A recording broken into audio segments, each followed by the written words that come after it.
fun? You like swimming in trash like this? This is a legacy we want to leave our kids.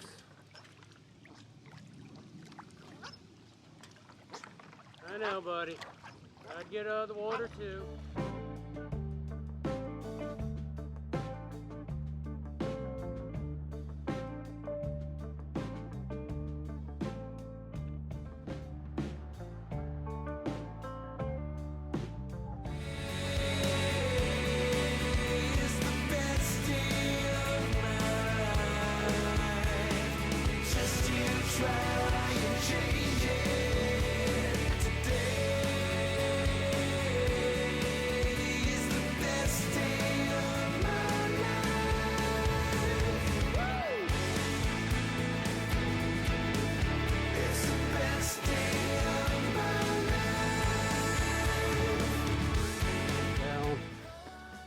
Looks very nice.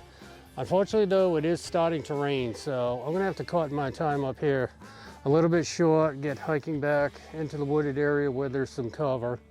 So I don't want my camera gear to get all wet, but yeah, I'll give you one more shot of the view from up here. It's just a very beautiful area. And again, here also there's a lot of spray paint on the rocks, so rain's starting to pick up now, so I better get going.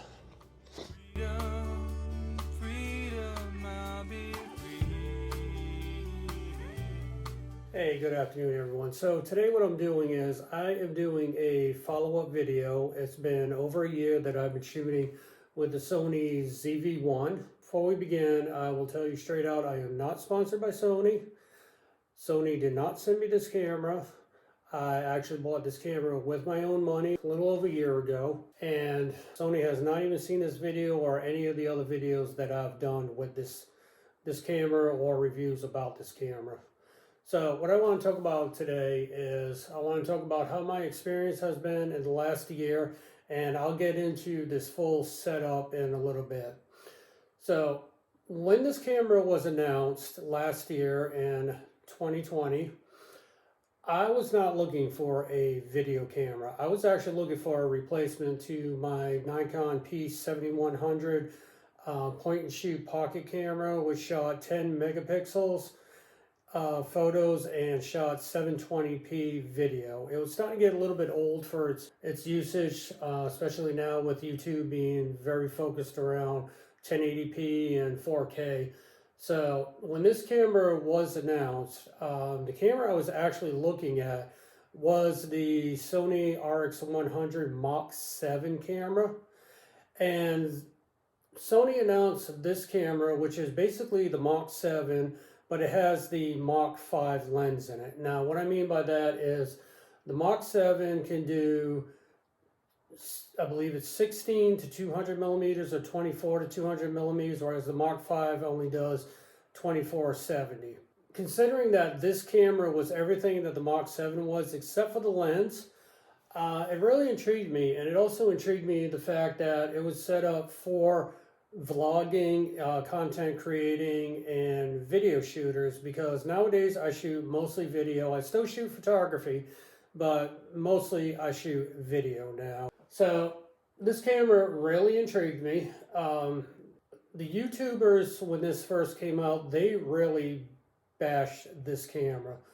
They said 24 was not good on the wide end, especially for vlogging.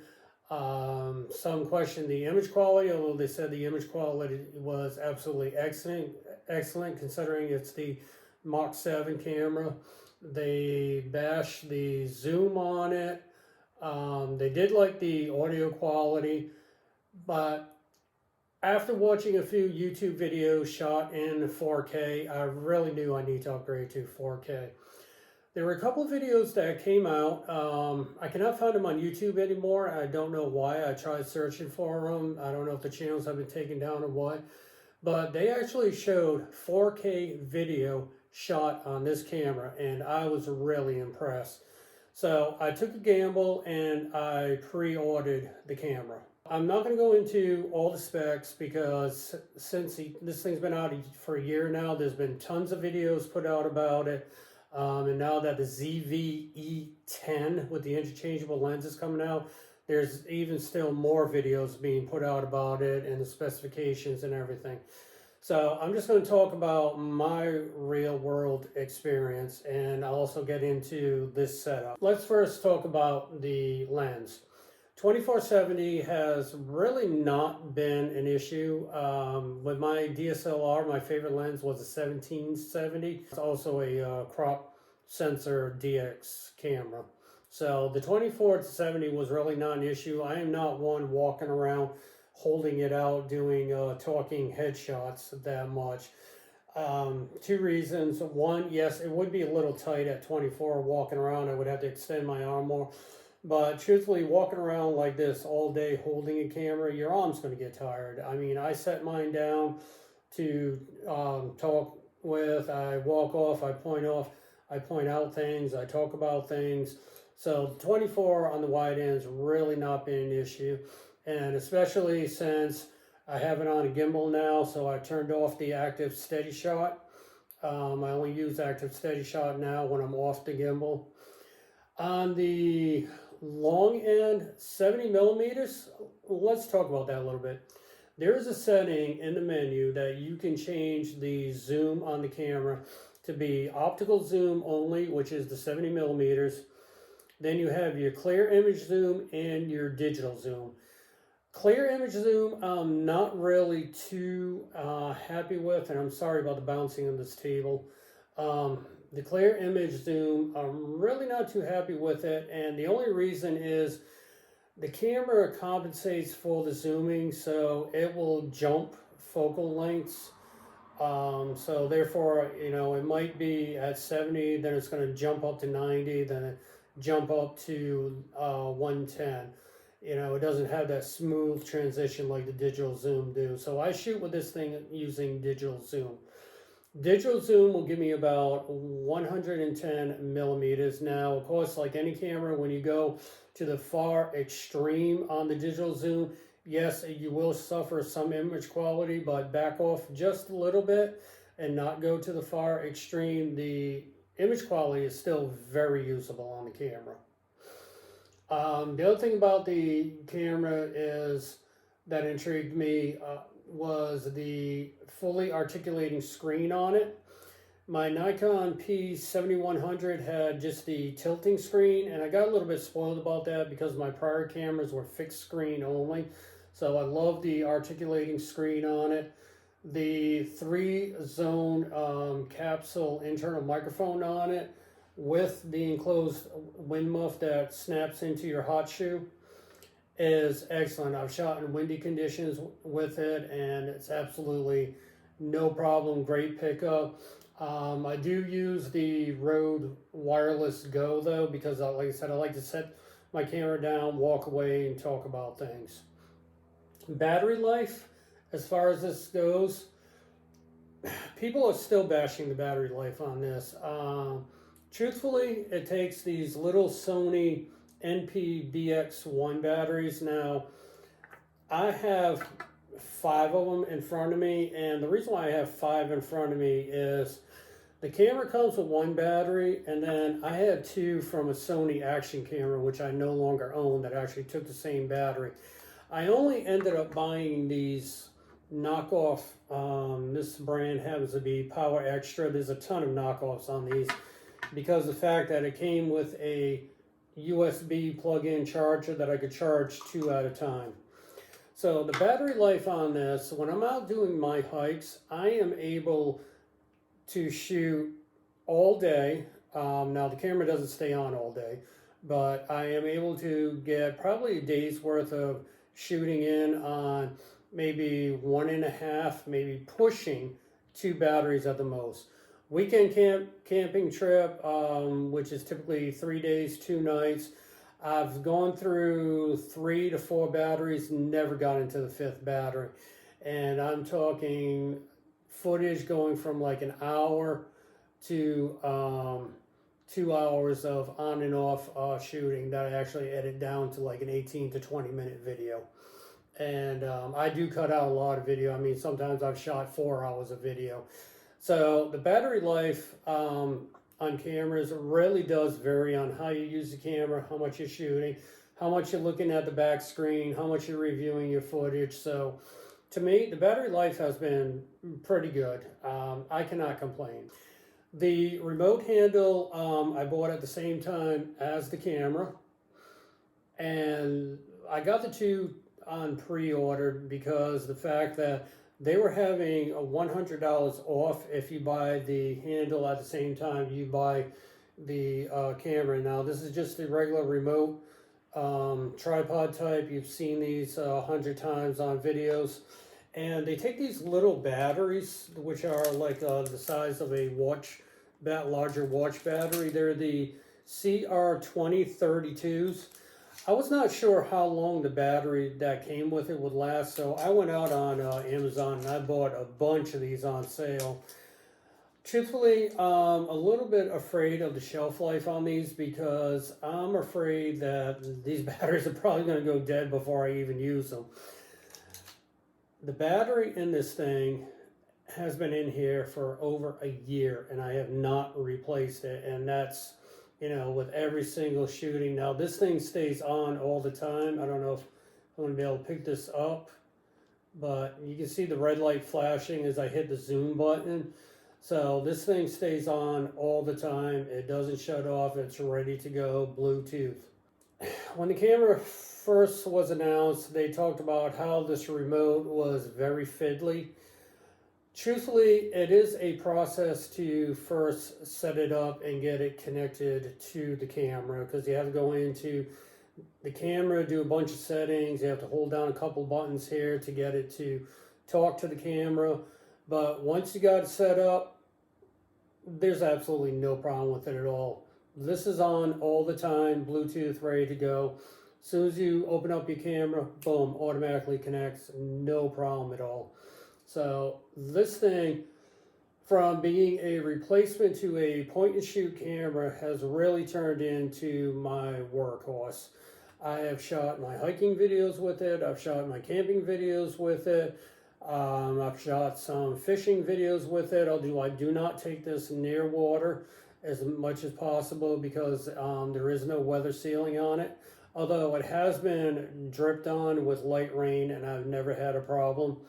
But I'm a little bit afraid of water, and the reason being is I had a GoPro in my backpack with a wireless mic on. Now this is my second one because the first one actually suffered a little bit of drownage in a lake.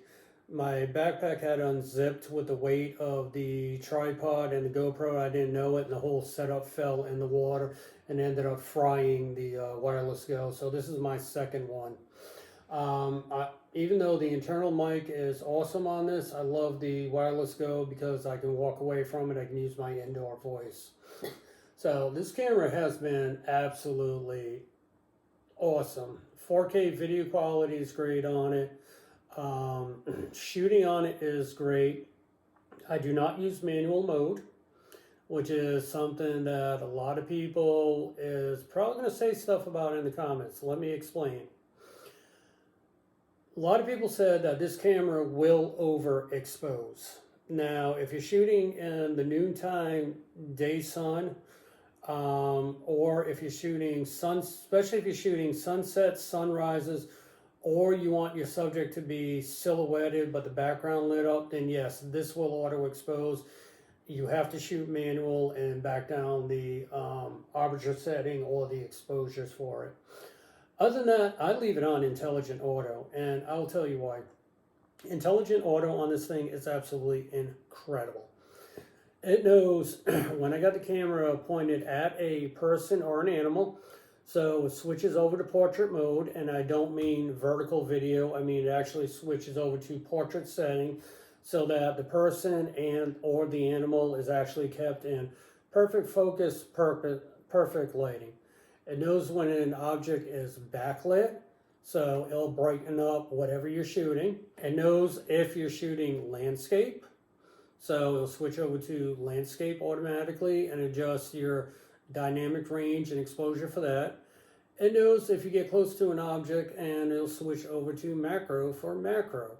Also knows if you're shooting and what they call sports mode, which basically all it means is the camera is sensing that it's doing a lot of quick movement, so it adjusts to there. So I don't like fiddling with cameras, and I've become spoiled by the ZV-1. I just turn it on, I shoot my content and go. There's no chimping, no fiddling with settings, no nothing. I just get out there and shoot, and I've become spoiled by that. What else about this camera that you already don't know? Probably that's about it as far as spec-wise goes. Right, so let's move into this setup right here that I'm shooting with now. Okay. First thing I did was I added a cage to the ZV-1. The reason why I added the cage is because of the fact that in case I wanted to shoot with an external monitor in bright sunny conditions or in the studio. The other thing is, yes, if you have it on a tripod, the tripod mount is in a bad location and it blocks the battery door and the SD card. So I did put a cage on it, which allows the easy access to that. I did have a handle on the cage initially because at first I just had it in the cage and I was using this as my tripod, but I since took the handle off because even though I could get to balance properly on the gimbal, the handle was actually too long and it was hitting the back motor, so it wasn't working properly. But I left the cage on it for every other reason. Now let's move into the gimbal itself. This is a Zhiyun Weeble S, again not sponsored by Zhiyun, and I bought this. It actually became available locally. It was never available locally. I know a lot about the DJI Ronin S's, although I've never shot with them. To me, the DJIs were a little bit expensive for my need, a little bit bulky and cumbersome. So when Best Buy actually had one of these local, they only had one and it was on sale, I decided to go ahead and pick it up and give it a try. What I like is the quick release mount on it. It's actually Aqua Swiss, so I can actually leave the mount on it and switch it over to my tripods that I have. I like that the arms lock on it so they're not flopping around when I have it in a backpack and it's not in use. The handle that comes with it is actually a tripod, so you can actually take it off the bottom and put it on here when you carry it around and shoot in underslug mode, which is what I do 90% of the time anyway. So because this has a nice rubber grip, comfortable handle, and especially for walking around in underslug mode, I just went ahead and got a pair of tripod legs to screw on to the bottom. This way here I can set it down on a table, on a rock, or whatever, and walk away and talk about things. The Weeble S has a 1/4 20 tripod mount right here. So I was able to put the remote handle here. This has become an excellent setup. So when I'm walking around shooting, I've got an extra handle, although 90% of the time I'm not shooting like this or like this. I am in underslug mode. So what this thing gives me is I can remote control my camera using either the record on off, the photo, or the zoom. So it's been really excellent setup for that and everything that I have shot with this thing. So I mean, yeah, that's basically it. The photo quality is very good. I have 3 videos out on my YouTube channel, which I'll put at the end of this video, links to those about the low light shooting that I've done, review my first impressions of it, and also my still photography that I have taken with it. I mean, now that the Sony ZV-E10 is out, it's not been released yet, but it's been announced it's going to be released in a couple weeks. That camera is on my radar, and the reason why it is on my radar is because I want to get something that's in the 24 to 36 megapixel range, because I do still shoot still photography, although this has 20 megapixels and it's really great. But the 24 megapixel range will be good for putting on the products that I actually sell. Plus it has interchangeable lenses, so if I did want to put a 200 to 400 millimeter on it, although it look a little bit crazy, I'll have that option as well. But because of what the ZV-1 actually is, I'm not in a hurry to buy that camera, other than the fact of the interchangeable lenses and maybe a couple other benefits they talk about, because this camera has really been a workhorse. Since I bought this camera, I sold my Nikon D80 and all my vintage lenses. The D80 was a 10 megapixel. Just wasn't getting the use out of it anymore because of the fact that I shoot a lot of landscapes, and most everything that I shoot is within the 17 to 70 range. Very rarely do I shoot at 200, and where I'm living in Rhode Island, there's not really much wildlife compared to Florida and coastal North Carolina during the migration, so I'm not really using my 150 to 500 lens. So I sold my D80 and vintage lenses. My D3100 shoots 1080p, but the breathing on the autofocus on that is atrocious. It's great for photos. It's 14 megapixels, but I have to use manual focus when shooting videos. And my camcorder that I used to use in my studio, which that's a professional camcorder. I've actually put it up for sale. I mean, it has a lot of features on it, but since COVID-19 came out and there's been changes to the photos and videos that I do, I'm not really shooting professionally anymore. As far as like events, so a lot of events have been canceled, so it became a studio camera, and it was really kind of big on a tripod for the size studio that I have. So I put that camera up for sale, and primarily I just been using this, whether on a small tripod, on a big tripod, with an external monitor. I have the dummy battery, which I can plug into the walls, get continuous shooting. Never had overheating issues on this. I turned the high temperature setting on so that I can get the unlimited recording, and the battery runs out before even the high temperature setting comes on. And that's even shooting on my hikes and 80-degree high humidity heat. So the camera has really been a workhorse. This camera has really been a workhorse, and I am glad I bought it. I mean, if you have not bought the ZV-1 and you're on the fence about it, you know, don't listen to some of the YouTubers that are out there just bashing this camera. First of all, you need to learn the limitations and what the camera can do and how to shoot with it. Once you learn that, I mean, it's a fun little camera. It served every purpose that I need.